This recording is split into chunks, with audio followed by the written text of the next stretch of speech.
Maaf. Imam Bukhari itu Abu Abdillah Muhammad bin Ismail bin Ibrahim bin Al-Mughirah Al-Bukhari. Jadi nama asli Muhammad. Nama asli Muhammad bin Ismail bin Ibrahim bin Al-Mughirah bin Bardisbah. Bardisbah itu dudu aranan ya. Bardisbah ulama ini kemukidi Al-Bukhari. Bapaknya Imam Bukhari, Imam Muhammad bin Ismail Al-Bukhari, Imam Ismail ini adalah seorang yang kaya raya, sugih bisa. Ayahnya Imam Bukhari itu namanya Imam Ismail, kaya raya, tapi warok, hati-hati. Walaupun kaya, hati-hati, nyari harta, hati-hati. Sampai menjelang wafatnya beliau mengatakan, alhamdulillah, harta peninggalanku, hartaku itu banyak sekali. Tapi alhamdulillah, tidak ada yang saya ingat, saya tahu di dalam hartaku itu harta syubhat, apalagi harta yang haram. Jadi kalau pengen punya anak hebat, ya kita sebagai orang tua nih, mulai dari kita nih, hati-hati, ngapain mangan hati-hati, karena orang nggak bisa bikin apa, pengen punya anak yang soleha terus simsalabim gitu, nggak bisa. Mohon maaf, khususnya sing pengen dua anak, makan dijaga, jangan sampai makan dari uang haram. Ya, makan dari uang haram jadi mani jadi anak apa maning ki harapan pilihan ki dalat maning, awas, hati-hati ya. Astagfirullahaladzim ya. Duit pilihan dipangan, diproses, hubungan suami istri jadi mani, duit pilihan jadi anak. Nah, apalagi duitnya diterima, calonnya dipilih. Nah ini, awas, hati-hati. Nah segala hal hati-hati, mulai dari makanan. Para bapak dan ibu yang saya hormati, Imam Abu Abdillah Muhammad bin Ismail bin Ibrahim bin Mughirah bin Bardisbah. Bardisbah itu kalau di sini Bardisbah itu matinya mengikuti agama kaumnya, yaitu Majusi. Jadi Imam Bukhari itu kakek yang keempatnya bukan orang Islam, Majusi agamanya. Imam Bukhari itu lahir tanggal 13 Syawal tahun 194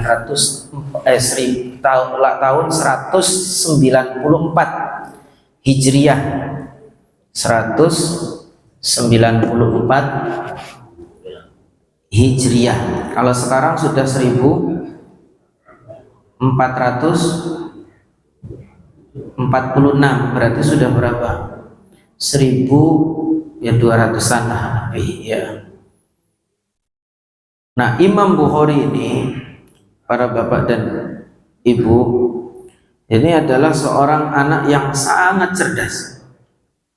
Beliau dikatakan hafal 600.000 hadis, mengeluarkan 600.000 hadis.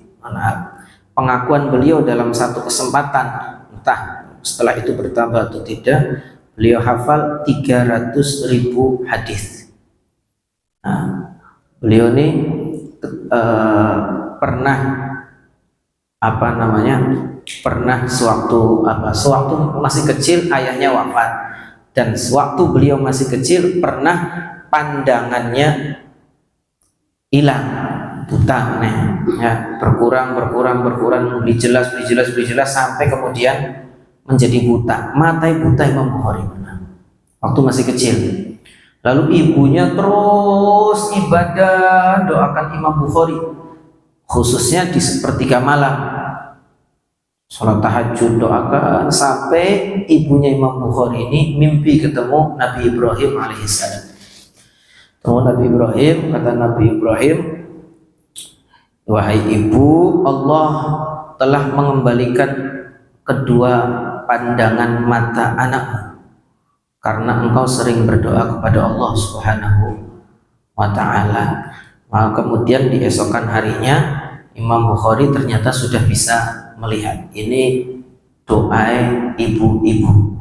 Makanya Habib Jindan bin Novel bin Salim bin Jindan mengatakan di zaman akhir itu kadang-kadang singgawe rusak kumboke ngomongin paduan baik. Wah, mencoba saya ngomongin paduan baik. Orang-orang soleh, Pak, Bu, kalau marah ke anaknya itu ngomongnya bagaimana? Allahu yahdik, mudah-mudahan Allah kasih kamu hidayah. Nyewati mana? Tutua bocah gitu. Bas. Kadang-kadang nih gurunya sudah ngajari di sekolah, di pondok, di TPQ, di madrasah, diajari pegel-pegel, dirusak nang dahuke. Ngerti di dahuke. Ya, Masya Allah.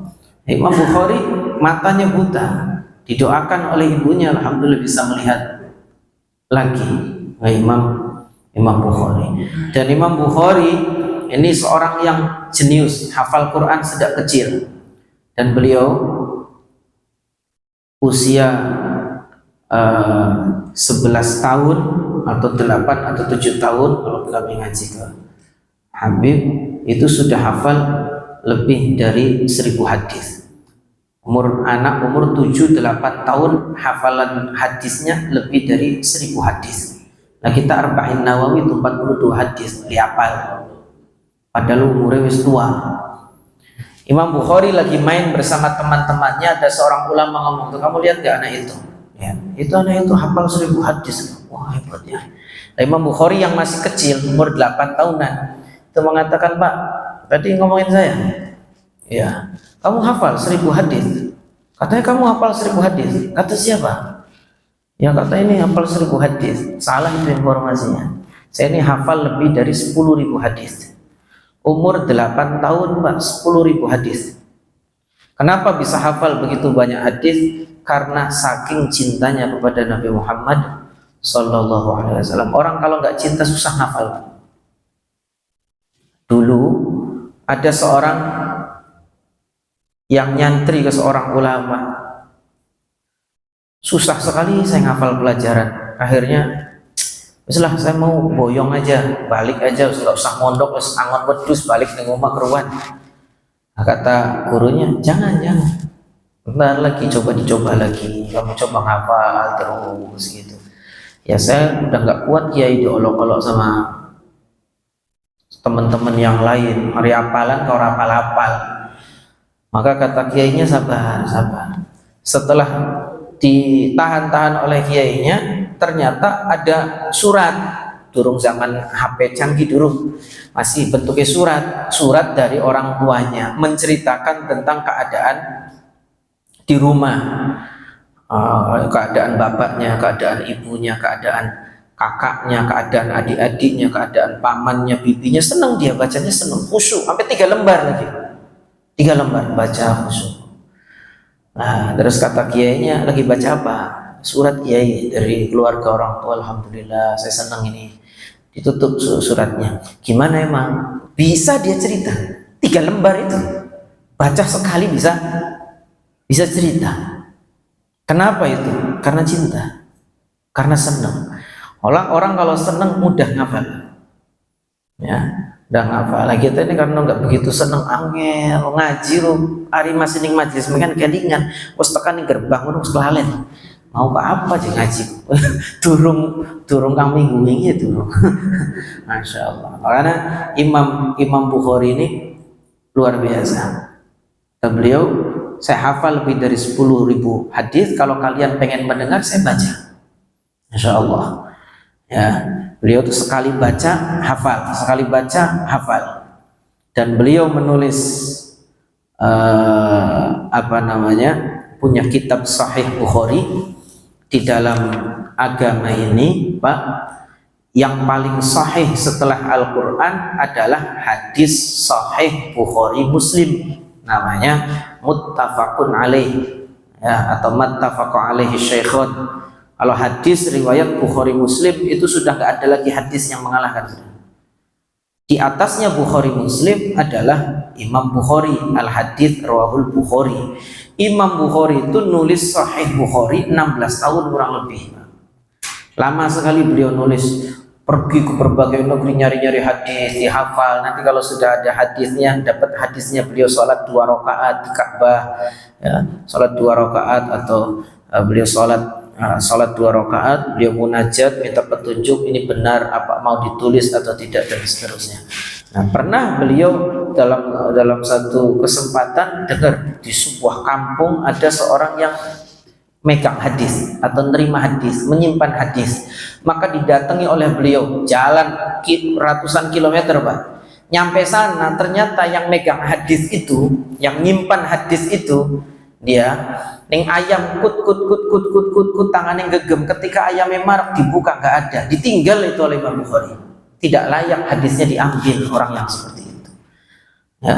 Atau ketika ning wedus ning wedus apa ya, marek wedusnya malah ditarik makanannya, itu nggak layak diambil itu orang yang seperti itu. Nah, Imam Bukhari itu sangat hati-hati beliau, ya. Beliau sangat hati-hati. Beliau rihlah ke berbagai negeri, itu lama sekali beliau, ke Baghdad, kemana-mana, dan cerdas beliau itu, ya. Gurunya 1080. Berapa gurunya? 1080, dan itu hafal. Kalau jenengan guru SD wis kelalen. Guru beliau 1080 ulama, Masya Allah. Nah, beliau hafalan hadisnya ada yang menyebut sampai 600.000 hadis, Masya Allah. Lalu kemudian disaring jadi hadis, ya, Bukhari itu sekitar 7.000 lebih saja hadis riwayat Imam Bukhari. Diakui kecerdasannya, beliau warok, hati-hati, dan luar biasa. Dan beliau ini ahli ibadah, ya, beliau ilmunya tinggi dan khauf, ahli ibadah. Kata beliau, sejak aku mendengar bahwa ghibah, ngomongin orang itu haram, aku berhenti untuk ngomongin orang, nggak pernah. Nah, kalau kita kan ngerti itu haram tapi masih enak, nah, ngerti dengerin ghibah itu haram, ya ketika ceklek dalam TV, ya, anak gosip apa kuning, ya komentar. Nah, Masya Allah. Maka beliau itu ada yang mengatakan digelari Amirul Mukminin fil Hadis, pemimpin orang-orang beriman dalam masalah hadis, ya. Masya Allah. Imam Bukhari ini orangnya ahli ibadah, bukan hanya berilmu tapi ahli ibadah. Zaman sekarang akeh wong ahli ibadah beli duwe ilmu, ana maning wong duwe ilmu tapi beli yang ibadah. Nah, beliau berilmu, ahli ibadah, zuhud dan warok. Beliau ini tiap tiga hari menghatamkan beliau menghatamkan Quran di bulan Ramadan. Setiap 1 hari 1 kali khataman, dan kalau tarawih 3 hari sekali khataman. Jadi 1 malam 10 juz beliau baca tarawih. Alamun Imam Bukhari yang imam ini Asy-Syifa orang payu. Suwe teman. Nah, beliau ini punya warisan banyak, tapi beliau banyak mensedekahkan hartanya, ya, pernah menyedekahkan hartanya. Para bapak dan ibu yang saya hormati, pernah beliau lagi sholat, ada serangga yang menggigit beliau. Beliau nggak batalin itu sholatnya. Ditanya kenapa nggak membatalkan sholat ini, sampai 17 bekas gigitan disengat sampai 17 sengatan. Kenapa kok nggak dibatalin aja? Kan cuma sholat sunnah. Kata beliau, saya lagi baca surat dan saya nggak suka memutus bacaan Al-Quran saya kalau belum sampai akhir. Ya, ini beliau, insya Allah. Ya, zuhud, beliau tidak cinta dunia. Karyanya banyak, ada Sahih Bukhari, ada Bul Mufrad dan seterusnya, banyak sekali karyanya. Nah, wafatnya beliau ini umur berapa? 62 tahun beliau wafat, dan beliau wafat ini Pak difitnah luar biasa. Ini sekelas Imam Bukhari Pak. Imam Bukhari itu di akhir hayatnya diuji kesabarannya. Jadi dulu ada seorang ulama namanya, sebentar saya tulis di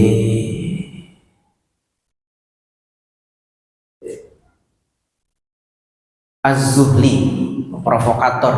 Jadi Imam Az-Zuhli ini dulu ketika Imam Bukhari datang ke Naisabur, ke daerahnya, termasuk daerahnya Imam Muslim, itu senang nyambut. Alhamdulillah kita kedatangan ulama besar, dihormati. Imam Bukhari itu dikasih tempat penginapan dan seterusnya.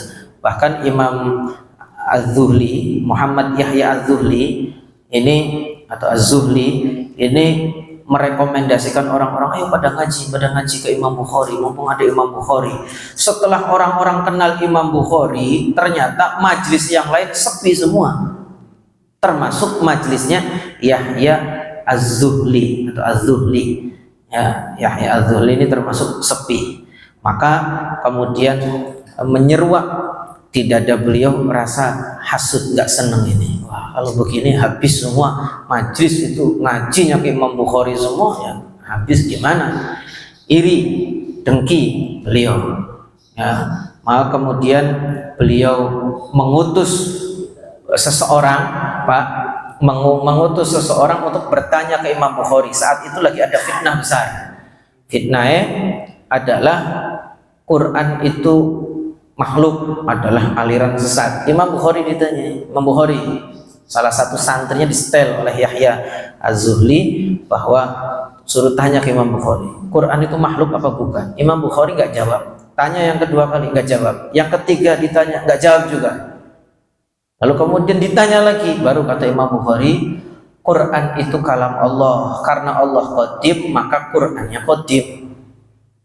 Tapi Quran yang kamu baca itu sudah madlul, sudah menjadi makhluk, sudah dibahasakan. Kalau kalamnya Allah itu bila sautin wala harfin, tidak ada suara, tidak ada huruf. Jadi Quran yang kamu baca itu makhluk. Tapi kalau Quran kalam Allah itu bukan makhluk, qadim. Nah, maka omongannya Imam Bukhari ini dipelintir Pak oleh Imam Yahya Az-Zuhli. Itu Bukhari itu mengatakan bahwa Quran itu makhluk, itu sesat itu nggak benar itu. Padahal Imam Bukhari nggak ngomong begitu. Quran adalah kalam Allah. Kalam Allah itu al-qadim, maka kalamnya qadim. Tapi Quran yang kamu baca bentuk yang seperti ini, buku, yaitu itu makhluk. Ininya makhluk. Tapi kalau kalam Allahnya bukan. Itu. Yang tersebar adalah Imam Bukhari berfatwa bahwa Quran itu makhluk. Jadi fitnah mengenai susana sehingga zaman mengenai Pak. Lalu kemudian muncul fitnah yang seperti itu. Imam Yahya Az-Zuhli itu berdiri di majelisnya, tidak boleh ada yang datang ke majelisnya Imam Bukhari. Kalau ada yang datang ke majelisnya Imam Bukhari, silakan, gak usah datang ke majelis saya. Di antara yang duduk di majelis beliau adalah Imam Muslim. Nah, yang punya Sahih Muslim itu Imam Muslim dulu lama ngaji ke Yahya Az-Zuhli itu. Lalu kemudian ketika datang Imam Bukhari malah ngaji ke Imam Bukhari. Ketika lihat gurunya seperti itu, Yahya Az-Zuhli itu punya hasud, punya menebar fitnah yang seperti itu, maka kemudian Imam Muslim mengumpulkan catatan-catatan ngajinya ke Yahya Az-Zuhli, padahal lama ngajinya, diserahkan. Nih, saya dapat ilmu dari sampean, ini catatannya saya kembalikan semua oleh Imam Muslim. Lalu Imam Muslim mengikuti Imam Bukhari. Jadi Imam Muslim itu muridnya Imam Bukhari. Mana rawahu Bukhari, Muslim. Imam Muslim muridnya Imam Bukhari. Nah, Imam Bukhari, para bapak dan ibu, ini terusir dari Naisabur. Akhirnya orang-orang Naisabur pada kemakan kena provokasi, benci semua ke Imam. Banyak orang yang benci ke Imam Bukhari. Akhirnya Imam Bukhari diusir. Ketika Imam Bukhari diusir, pengen masuk ke daerah Samarkand. Samarkand di daerah beliau, gubernurnya di sana senang. Alhamdulillah, kita kedatangan ulama besar. Ini Imam Bukhari kan aslinya hidup di daerah Samarkand, daerah Uzbekistan. Imam Bukhari itu gubernurnya di sana senang. Ketika datang Imam Bukhari senang disambut. Imam Bukhari saat itu punya satu karya kitab tarikh, itu beliau diundang oleh gubernur saat itu setingkat presiden, Pak, karena khalifahnya itu kan pusatnya di Syam, di Madinah, di mana gitu. Jadi gubernur itu kuat sekali pengaruhnya saat itu. Nah, gubernur Samarkand ini kirim surat ke Imam Bukhari, minta Imam Bukhari untuk ngajari anaknya. Imam Bukhari nolak. Ilmu itu didatangi, bukan ilmu yang datang. Jadi kalau ember itu datang ke sumur, bukan sumur datang ke ember. Kalau anakmu itu pengen belajar ke saya, ya anakmu ya datang ke saya. Ini merasa dihina, Pak. Pemimpin ini ngerasa dihina, kurang ajar Bukhari ini, nggak tahu siapa saya. Nah, maka kemudian padahal Imam Bukhari di rumahnya banyak santri, banyak orang ngaji, kesibukannya bukan hanya itu. Kalau Imam Bukhari ngurusi anak Raja Bae, karena ada orang pemimpin itu yang pengen gengsi itu anak saya tuh gurunya top luar biasa. Yang kedua, ada seorang pemimpin tuh yang pengen menunjukkan bahwa ulama siapapun itu di bawah kendali saya, ngerasa sok hebat ya. Ada orang yang ngerasain pemimpin yang pengennya menguasai segalanya, ngerasa sok ngerasa sok hebat. Nah, Imam Bukhari tidak mau, Pak, nggak mau, menolak. Akhirnya perintah ini gubernur, usir Imam Bukhari, itu usir. Imam Bukhari akhirnya diusir, Pak. Diusir. Imam Bukhari itu kitabnya banyak. Kalau Imam Bukhari naik onta tuh satu onta ditunggangi, satu ontanya penuh dengan kitab. Itu Imam Bukhari. Sampai Imam Bukhari itu lalu kemudian diusir, jangan ada di negeri Samarkand, diusir. Imam Bukhari nyari keluarganya di pinggiran, di kampung, bukan di pusat kota. Ada keluarganya masih. Itu orang utusannya gubernurnya datang lagi ke situ, Pak. Datang lagi ke situ mengatakan bahwa sekarang kamu harus keluar dari daerah ini. Nah, kita nggak di jantung kota ini, kita ini di rumah kami ini, saya ini di rumah saudara saya, tetap nggak boleh, harus keluar. Keluarganya sempat pengen bela, tapi ditahan oleh Imam Bukhari. Kalau seandainya kamu menahan saya, nanti kamu yang akan diintimidasi, kamu akan disakiti oleh pemerintah ini. Sebab gubernur ini ini sakit hati. Padahal Imam Bukhari itu, Pak, nyebar kebencian tidak, provokasi tidak, menyebar hoax tidak. Tapi orang kalau sudah dasarnya benci, ya benci angel, dasarnya benci itu angel. Nah, akhirnya Imam Bukhari itu, para bapak dan ibu, diusir keluar dari situ. Beliau bikin tenda, benerin kitab-kitabnya, lalu kemudian nyampe di tenda benerin kitab-kitabnya, didatangi lagi oleh utusan gubernurnya. Nggak boleh, ayo cepat keluar dari daerah sini. Nah, maka Imam Bukhari saat itu mengeluh, ya Allah, sudah saya merasa Allahumma qad daqat alayyal ardu bima rahubat. Ya Allah, saya merasa dunia yang luas ini sudah terasa sempit buat saya ini. Faqbidni ilaik, saya mohon dicabut nyawa saya, ya Allah. Lalu beliau wafat dan kuburan beliau bau minyak misik, Pak, wangi, Pak. Nah, Imam Bukhari, dalam satu riwayat yang lain, Imam Bukhari itu wafat umur 62 tahun wafatnya di satu tempat yang tidak ada siapa-siapa. Minta wafat, wafat. Wafatnya itu pada malam hari raya, Pak. Insya Allah, wafatnya pada malam hari raya di bulan puasa bengi rayaan. Ini ada seorang ulama mimpi ketemu Nabi. Ya Rasulullah, lagi apa? Lagi nunggu Muhammad bin Ismail al-Bukhari. Nunggu Imam Bukhari, insya Allah. Dan kubur beliau, makam beliau Imam Bukhari sempat hilang, Pak. Sempat hilang itu lama. Sekarang sudah ketemu. Siapa yang menggagas penemuan makam Imam Bukhari? Presiden Soekarno, Pak.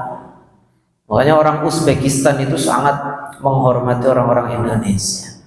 Ya, ini sekelas Imam Bukhari wafatnya difitnah sana sini, tapi beliau namanya tetap harum, karyanya tetap harum, dikaji sampai sekarang, dan beliau jasanya luar biasa. Siapa pondok mana yang nggak ngaji Sahih Bukhari, atau kiai mana yang nggak pernah tahu Sahih Bukhari? Ya, Sahih Bukhari. Imam Bukhari itu wafatnya di fitnah luar biasa, dan fitnah itu menjadi sunnahnya para nabi dan rasul. Ulama, ustadz, kiai yang hidup di jalan para nabi ya nggak akan jauh dari fitnah. Itu sudah biasa. Wong Nabi Muhammad saja di fitnah. Nah, kita di zaman fitnah seperti sekarang ini aja gampang-gampang termakan. Buka YouTube, wow ternyata. Buka bacaan, wow ternyata. Wow ternyata, kagetan. Nah, jangan seperti itu. Budayakan tabayun. Artinya tabayun. Tanya ke orangnya.